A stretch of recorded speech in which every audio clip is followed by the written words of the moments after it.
Hey y'all, what's going on? This is Jackie Marie, and today I am making a video titled 7 Skills Needed to be a Hospital Unit Secretary. So, the first skill that's needed is, honey, you need to be able to multitask because I'm telling you, you're going to be answering those phones, you're going to be answering the call lights, you're going to be working on the computer, you're going to have people asking you for stuff, people telling you stuff. You need to know how to multitask. The second is knowing medical terminology. The medical field has its own language. They use abbreviations, they use other words, they use body parts, they use all kinds of stuff. So, one of the things you're going to learn, if you don't know it, you will learn it on the job. So, don't be too afraid. But you need to know medical terminology. Your third is organizational skills. There's a lot going on in the hospital. Are you a person that's naturally organized? Are you a person who's a neat freak? Are you do you have like your what, the OCD? You know how your stuff got to be in a certain spot or you can't function. Whatever it is, you need to learn how to be organized. You need to know where forms are, in case people ask for a form, or if the computer goes down, do you know where the downtime forms are? Is it organized or is stuff just thrown all over the place? Another skill you need to know is computer skills. You need to know how to work a computer. You need to know how to type. Some places, the typing speed, it varies, but you need to know how to type. You need to know how to navigate a computer. Now, you don't need to know everything now, but just like the basic stuff, how many tabs you got open.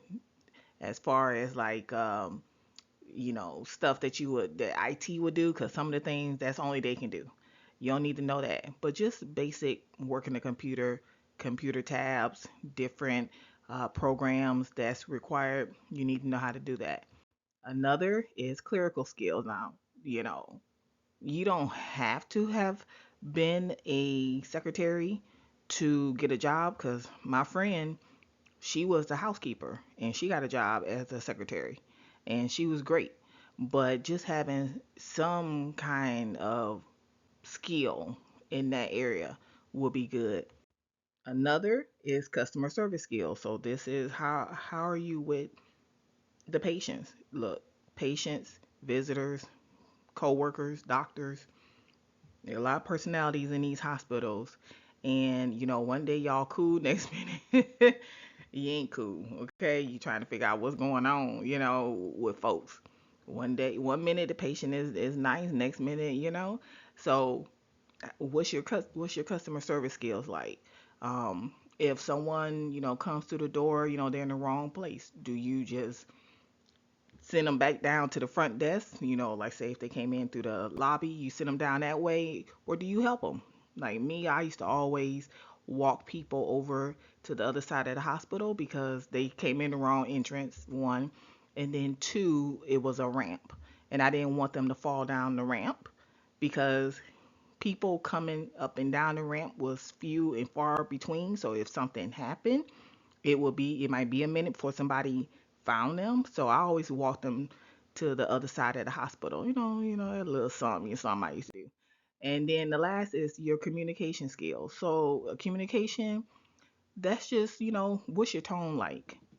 Are you, me personally, I have a resting bitch face, but then but then when I smile it's different. So I throw people off. I've been told that my entire life, that it's hard for people to read me because I got that resting bitch face. But then when I smile, if I'm talking to you and I'm smiling, it just throws people off. But then, but my tone is blunt. So I don't I I just I'm not the type of person who just say what's on my mind. I'm not that type of person, but it's just the way that I speak. I speak kind of matter of factly. So, an example is I don't say, hey, is it okay if I go to lunch? I say I'm going to lunch. Do you understand? And and people, you might not think that's anything, but some people think that's, because I didn't ask. Some people are just passive, and I'm not. So, your communication skill, it's a lot of things. How do you communicate with people? Are you, you know, apologetic? Are you like me? Are you say whatever's on your mind, and oh my God, we never know what they gonna say. Just whatever, just your communication skills. So and all of that, everybody how to act, when they do the interview. But that can affect you as far as working. So those are my tips on 7 skills that you need as a hospital unit secretary. If you have any questions, comments, you can put them below. You can also follow me on my blog, and I'll talk to you later. Bye.